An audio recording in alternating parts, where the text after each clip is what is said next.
Today also marks 6 months since the World Health Organization declared the coronavirus outbreak a global pandemic. 2 days later, the U.S. declared a national emergency. And now there are more than 28 million confirmed cases worldwide, and over 910,000 people have died. Dr. Bob Lahita joins us now with more on this. He's a professor of medicine at New York Medical College and the chairman of medicine at St. Joseph University Hospital. Thank you so much for joining us again, Doctor.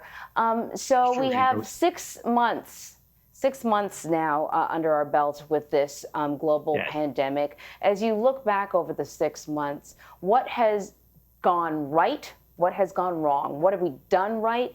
What do we have to do better?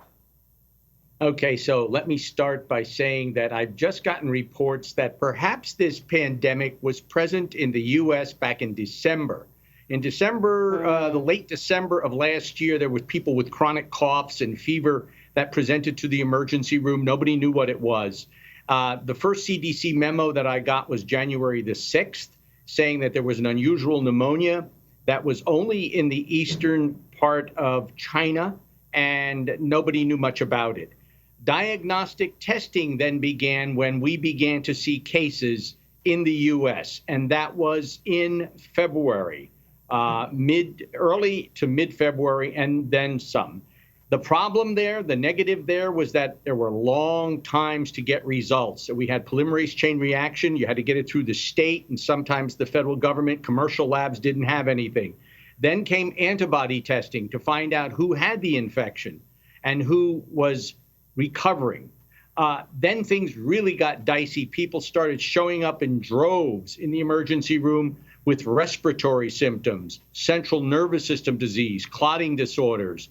We didn't know much about prophylaxis, meaning what drugs could we use at home to control this disease. We talked about hydroxychloroquine, Z-Paks, everything under the sun, even ivermectin, an antiparasitic. None of that seemed to work. Once the patient got in the hospital, the in-hospital treatment was then developed. People were placed on ventilators. You may remember the negatives were we didn't have enough ventilators. We didn't have enough ICUs. We found out that we needed more ventilators, more ICU space, and we did it. We came up with everything from hospital ships to putting on 3 or 4 new ICUs in our institutions. We then began to place patients, we proned them. That means we laid them on their stomach to have them breathe better. And we started putting people not so much on ventilators anymore as we did early on. We had the liberal use of steroids, specifically dexamethasone, which is an anti-immunology drug, and drugs like tocilizumab, which we pulled out from the rheumatologic literature that would help us control lung disease. And then we started giving people blood thinners because we knew that they were having strokes and they were clotting in their lungs. And we still are looking at that, still part of the research.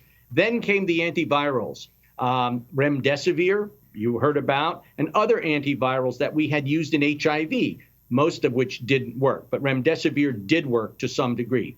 And then we got to vaccines that were developed. There was a national order, if you can remember, Anne-Marie, to start working with warp speed. That was the terminology used to develop a vaccine. And now we're in phase 3 of vaccine development.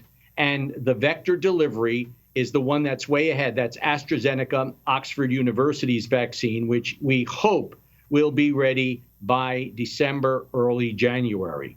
So that's where the timeline went. We made a lot of mistakes along the way.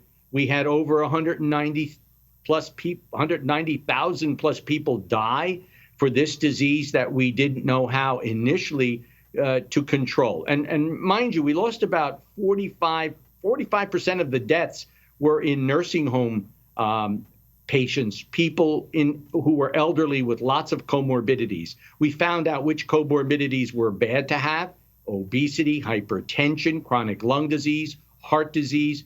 Those people succumbed to the disease.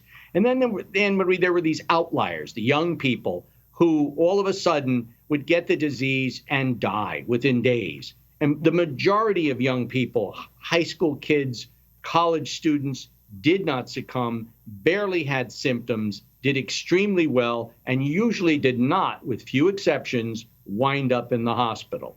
Anne-Marie, that's pretty much a timeline for me. I was going to say that's a very thorough timeline. And what's one of the things that sort of jumped out at me when you were particularly talking about the vaccines is how the US did when it came to working with the rest of the world on this. You remember very early on there was a hiccup with the testing, that the CDC chose not to use the test that the WHO had been using and developed their own test. There was a problem with the test, and so there was a sort of slow rollout of testing. How have we done in terms of working with the international community to figure out a good approach to this virus? Well, that's a very good question. You know, the WHO, the last I heard, was not being funded by the United States. I think the president and Congress and the Senate were very upset with the WHO because of their communications with China. Right now, we have millions and millions of tests in this country. There are millions and millions of tests around the world, and specifically in China and in India, that are available to make the diagnosis. People have been told that they can be tested if they want to be tested, regardless of the presence of symptoms. A lot of people have asked us for that. They don't have symptoms, but they want to know, did I have the virus or did I not have the virus? Is it okay for me to go to a dinner with my grandchildren, and so on and so forth? So we're way ahead there, and that's international. I think you'll see this in India and some very poorer countries in Africa, et cetera, have testing now available. But it's still the polymerase chain reaction test, which has been streamlined tremendously in the last 6 months. But it's still slow, 24 to 48 hours now to get results. We're working on a quick test, but it's not widely available yet.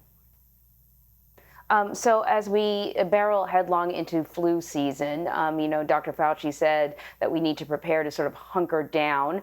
A few questions. If you get the flu, could you be more susceptible to the coronavirus? Is it okay to have a flu vaccine and a coronavirus vaccine if they come out at the same time? Yes, the answer to your question is everyone should get immunized for the flu. I would predict that the flu is going to be less intense this year, mainly because we're all wearing masks and washing our hands and keeping safe distances.